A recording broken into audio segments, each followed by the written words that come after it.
Livro Organize Sua Mente, de S.J. Scott, que oferece um guia prático para organizar os pensamentos, reduzir o estresse e aumentar a produtividade, utilizando técnicas simples e eficazes de gerenciamento mental.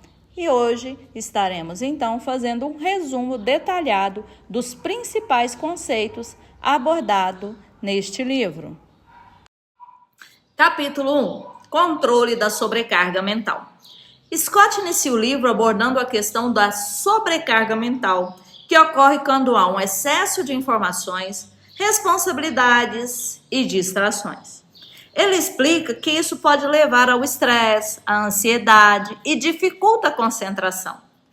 Scott sugere que o primeiro passo para combater a sobrecarga é adotar um sistema confiável para a captura de pensamentos e tarefas, permitindo que a mente se liberte do peso de tentar lembrar de tudo.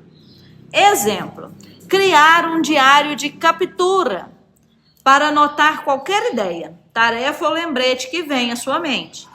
Pode ser um caderno físico ou até um aplicativo de anotações, como Evernote.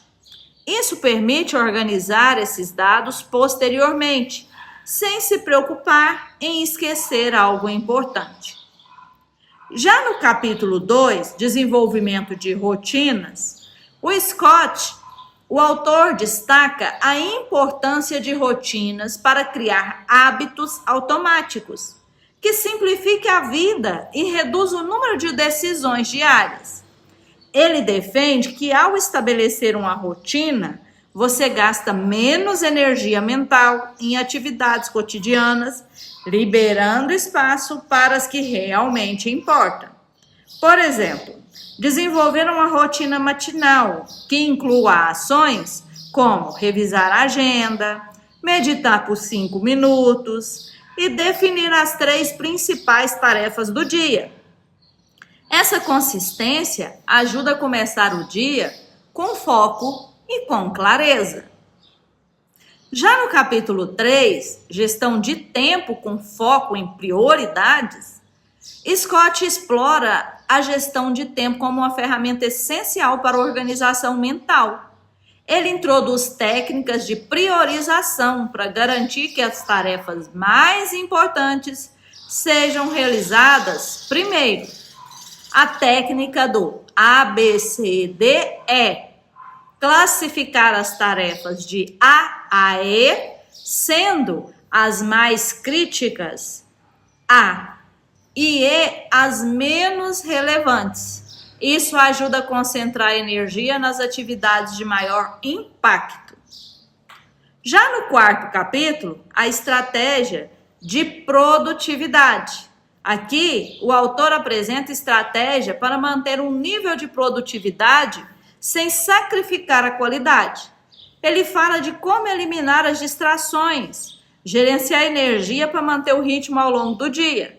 E um exemplo que ele dá é usar o método batching para agrupar tarefas similares, como responder e-mails de uma só vez ao invés de várias vezes no dia. Isso evita interrupções frequentes e ajuda a manter o foco. 5º capítulo são ferramentas para organização. O autor aborda a importância de usar ferramentas adequadas para organizar a vida pessoal e a profissional também. Ele sugere tanto ferramentas digitais quanto analógicas, destacando a importância de um sistema de organização eficiente que funcione para cada indivíduo. Um exemplo disso é usar aplicativos para lista de tarefa, como, por exemplo, o Google Calendar, para compromissos. Para quem prefere métodos físicos, sugere o uso de planners diários. Já no 6º capítulo, simplificação e declutter mental. O autor, nesse capítulo, ele se dedica à simplificação da vida, e a redução de estímulos excessivos que sobrecarregam a mente. Sugere eliminar compromissos e objetos desnecessários, que causam as distrações tanto no ambiente físico e também no ambiente mental. Por exemplo, realizar uma limpeza regular na área de trabalho e reduzir o número de itens à vista. No caso da área de trabalho, se for um computador, ou no seu local de trabalho, fazer essa limpeza regular para manter um ambiente limpo em todos os aspectos. Menos objetos visuais ajuda também a manter o foco no que é importante. E no 7º, a revisão semanal. O autor apresenta uma técnica de revisão que envolve reservar um tempo para refletir sobre os avanços, ajustar meta, planejar a semana seguinte, porque acredita que a prática traz clareza e direcionamento. Um bom exemplo disso que o autor nos fala é fazer uma revisão todo domingo, organizando a tarefa da semana, eliminando o que não é importante e o que não é prioridade, planejando horários para atividades mais críticas. E o capítulo 8, foco no presente, onde o autor fala da prática de manter a mente presente e focada. Sugere exercícios para treinar a atenção plena e aumentar a concentração. Ele sugere dedicar alguns minutos por dia à meditação, concentrando-se apenas na respiração. Isso ajuda a fortalecer a capacidade de manter a atenção em uma tarefa sem se distrair. 9º capítulo é evitar multitarefas. O autor explica que multitarefas reduz a qualidade, quer dizer, do trabalho e aumenta o tempo necessário para realizar essas tarefas. Ele defende que é melhor focar em uma por cada vez até completá-la. Por exemplo, criar uma lista de tarefas priorizadas e trabalhar nelas uma a uma, evitando pular entre diferentes atividades. Isso diminui a eficiência quando você tenta fazer tudo de uma vez só e causa ansiedade. Diminuição das tarefas, quer dizer, definição das tarefas é o 10º capítulo. Ele aborda a importância de definir metas claras e tangíveis, tanto a curto prazo quanto a longo, para direcionar sua energia mental. A chave é dividir objetos maiores em passos menores e mais gerenciáveis, como, por exemplo, para um projeto complexo, como lançar um blog, divida-o em partes menores, como escolher o tema, registrar o domínio, escrever o primeiro artigo. Acompanhe o progresso regularmente. No 11º capítulo, que é o poder do não, o autor enfatiza a necessidade de aprender a dizer não para compromissos que não são essenciais, protegendo seu tempo e a sua energia para o que importa.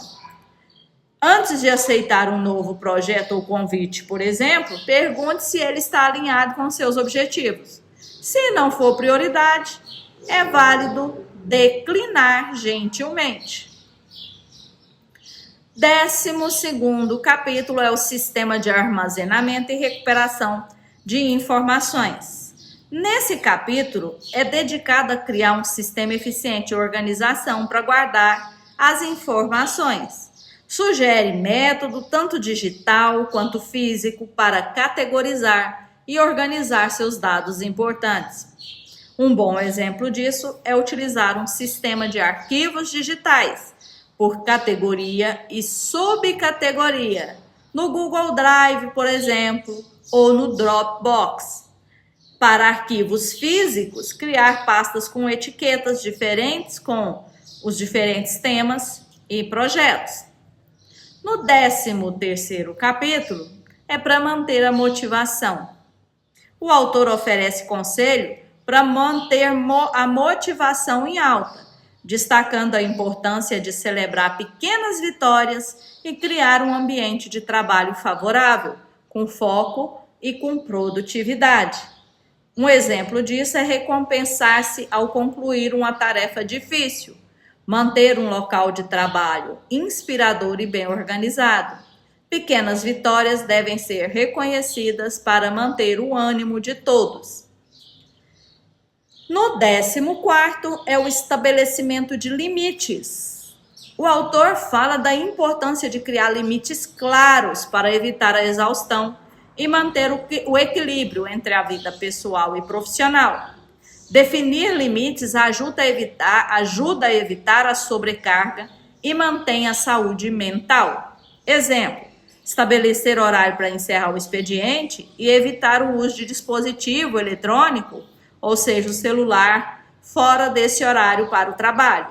Respeite seu tempo pessoal e seus momentos de lazer. E por último, no 15º, é conclusão e ação prática.